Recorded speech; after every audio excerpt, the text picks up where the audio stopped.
Welcome to yet another amazing episode of Pure Minds, Pure Energy, Enlightenment Sessions with Nate. And I'm your host, Nate Zeleznick, one of the only American master trainers of the ancient Indonesian royal system of breathwork, meditation, healing, energy building, and extrasensory art of Merpati Buti, and the founder of the Integrated Ascension Method, or the IAM for short. Today, we have the privilege of introducing one of the most innovative pioneers in the sound healing and consciousness exploration space, Dr. Jeffrey Thompson. Dr. Thompson is the founder of the Center for Neuroacoustic Research and Scientific Sounds, and he spent over 40 years uncovering the incredible potential of sound and how it can transform our lives. His revolutionary technologies allow meditators to access profound brainwave states. These are levels of consciousness that would typically take decades, if ever, to achieve. And it does it in mere minutes. This is especially interesting and valuable to all of us at PSSM because it allows us to meditate much deeper, much faster, and for longer. As a doctor, researcher, musician, composer, clinician, and a spiritualist, Dr. Thompson has uniquely combined art and science to create tools that help individuals heal, meditate, and expand their awareness. His sound technologies have been featured in documentaries, academic programs, and collaborations with people like Louise Hay and Deepak Chopra. And he's been featured on the Shift Network recently in an amazing documentary called Heal, as well as many others. So today, we're going to explore how Dr. Thompson's groundbreaking scientific sounds can elevate your meditation practice, balance your nervous system, and help you access states of enlightenment that most will never reach. Get ready. We're about to dive deep into the transformative world of neuroacoustics with Dr. Jeffrey Thompson. Dr. Jeff, it is always an honor and a blessing to have you. Thank you for being here today. I'd like to welcome you to the show. Always great to be with you, Nate. So let's get started. Let's get started. You know, your journey, this is incredible because I've had the opportunity of speaking at length, actually sitting at the feet of Dr. Jeff and listening to him for hours, which it will never, ever get boring. It just can't. Your journey from artist to a sound healing pioneer is extraordinary. So what first inspired you to explore sound as a tool for healing and for consciousness? I was sort of born a musician and an artist. I actually have a Bachelor of Fine Arts degree. I went to art school. So that just goes to show you that you can never tell what's going to happen to you. But being an artist and a composer, I went through that and I came out the other end, and I had businesses as a craftsman and as an artist. On the side, I made music. And then there was a transformation after my Saturn return when I was 28. The rubber meets the road and you tend to get real. Yeah. And something shifted for me. It was part of my esoteric search as a young man, my spiritual journey. Went back to school and went to chiropractic school, essentially to learn a medical level of anatomy and physiology about this system. This is a textbook of universal law in miniature. And I wanted to know everything that humanity knew about this system to sort of a medical level. And that was just what I thought it would be, a complete, real mind blower. Esoteric information about how this system works really changed my life. I came out the other end as a doctor, ended up in a big clinic. That afforded me the opportunity for the first time to actually go get a bank loan and outfit my spare room as a recording studio and make an album as a composer and a musician, something I always wanted to do.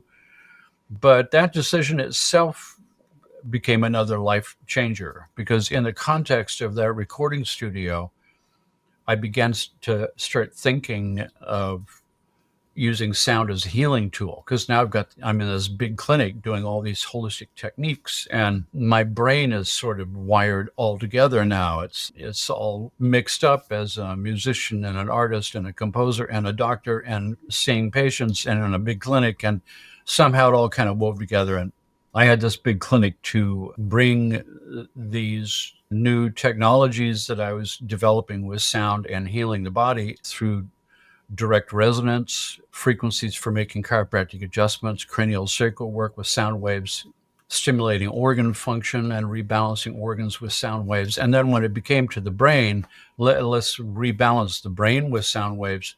Then I really got the big picture.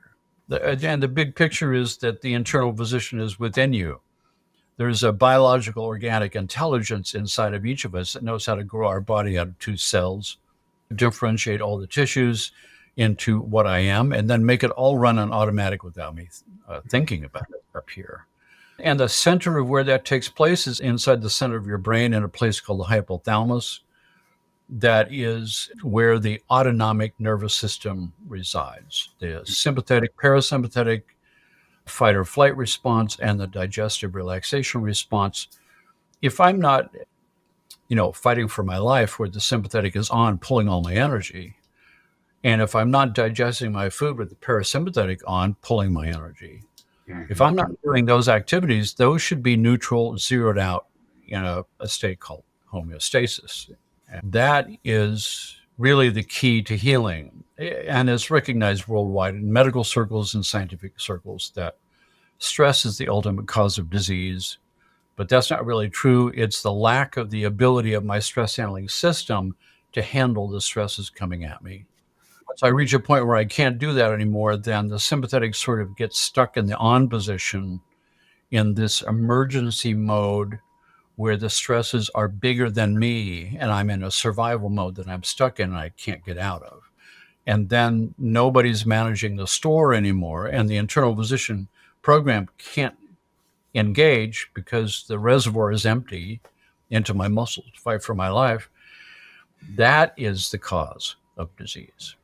Wow. I haven't heard it that way, because we've had this conversation deeply about, the CDC on their website, the Center for Disease Control in the United States, that is, says that over 90% of all disease is caused by stress. And then when talking with you, you're like, nope, it's 100%.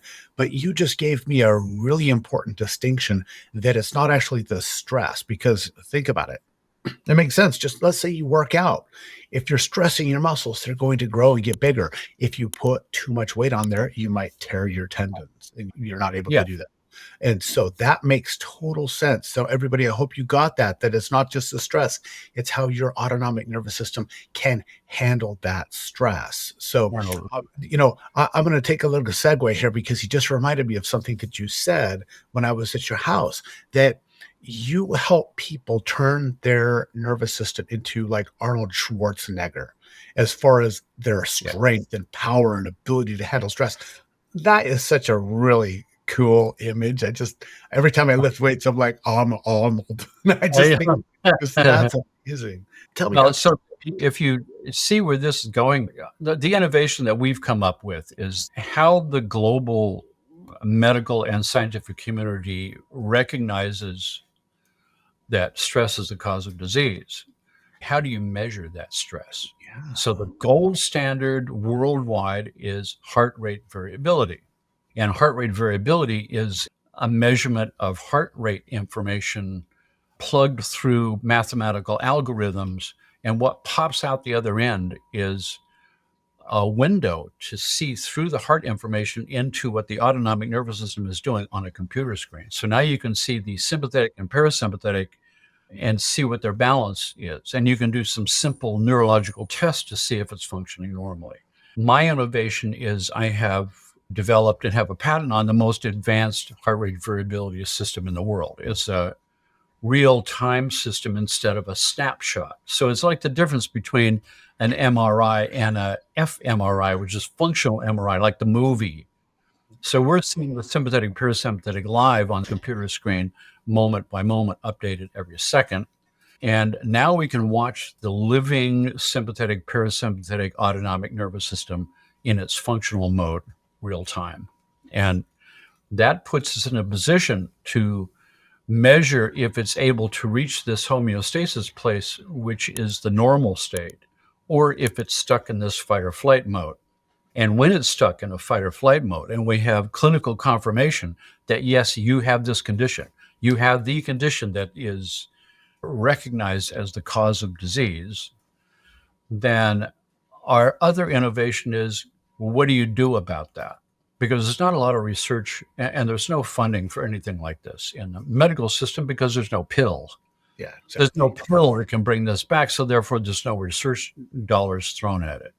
But in this case, you can hit the reset button of the autonomic nervous system and collapse that vicious cycle in just a few minutes with a precisely tuned sound frequency. And in our case, if you don't know what sound frequency is going to work, so we have a sound sweep of all frequencies from 2050 to 200 hertz.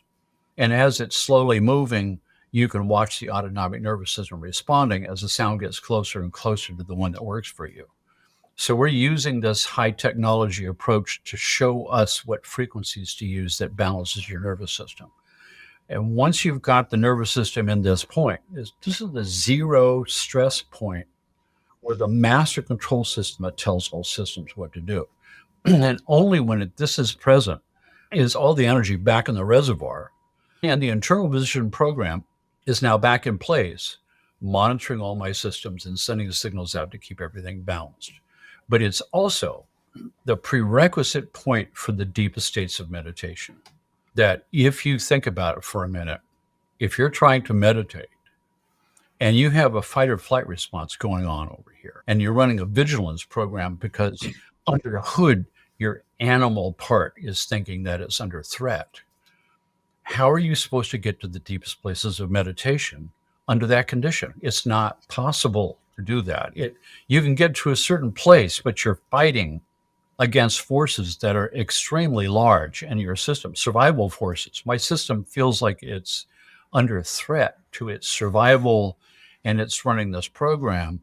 And by definition, if I want to get to the deep states of meditation, I have to be able to go to my safe place, my place of zero stress, my safety zone, where I feel that I'm safe enough and okay enough to open my doors and windows to the universe at large and allow it in. So the global effort of many research institutes throughout the world over the last 10, 20 years in a scientific exploration of what is this thing that people have invented in order to reach some deeper place in themselves. And what happens in the brain with high-level meditators, people who can really achieve a place of meditation that we all want to get to. What happens in the brain? What happens in the nervous system? What happens in the autonomic nervous system when a super high-level meditator goes to this place that we want to get to? And pretty much at this point, we know a huge amount of information of what happens. And the frustrating thing, at least for me, is to see the growing number of people who are waking up to the fact that I should be waking up.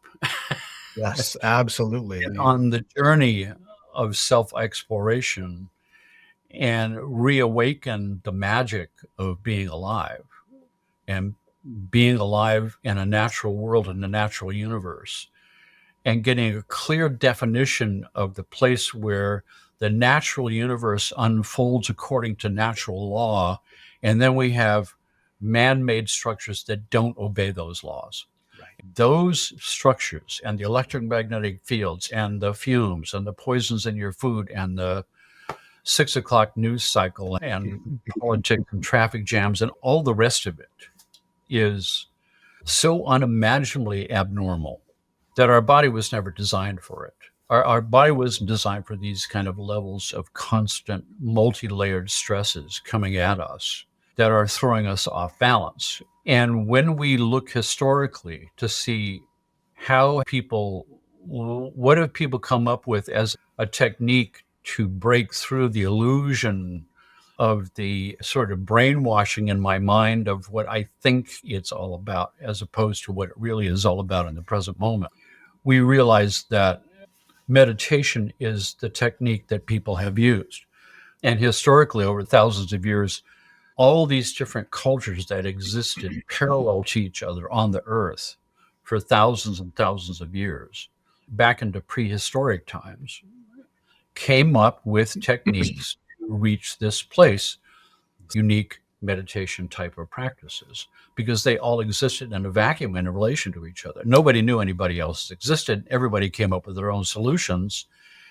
And even though all these various meditation techniques look different, they all reach the same place. They all succeed in getting you there. And so now when we look at the research and we see that what happens in the brain is different for somebody practicing Zen meditation, Zazen meditation. It's very different if you're doing shamanic journeying, and it's very different if you're doing Christian prayer, and it's very different if you're doing Tibetan Buddhist technique of meditation.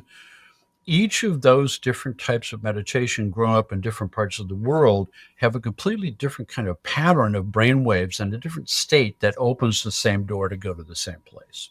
However, all of them have a few things in common.